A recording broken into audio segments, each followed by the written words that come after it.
Let's be straight here for a second. Cases are rising across the country. Tests are hard to come by in many places, or there's long lines for them. Schools are closing again or having to go virtual, and that's not just because of the weather in some parts of the country, but because of the pandemic. There is a sense among many that the country has lost control of the virus. Would the White House agree with that?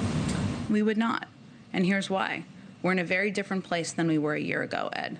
200 million people are vaccinated. Those are people who are protected, seriously protected from illness and death from the virus. We have also just purchased the largest over-the-counter purchase of tests in history, 500 million tests.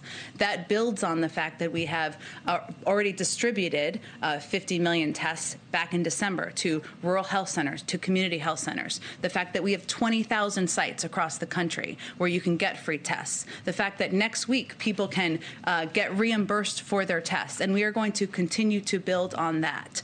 It also, on schools, I would say 97% of schools are open across the country, and the president wants school to be open. That's why months ago, even when people questioned his advocacy for this funding, he advocated for $130 million in the American Rescue Plan and $10 billion to cover testing, even when many people said that was not necessary and was not needed. That has all been distributed to states. If states have not used it, and some have not, and if school districts have not used it, now's the time to use it. So I would note that we have taken steps to prepare for any contingency, any moment, and we're working to implement and build on that from here.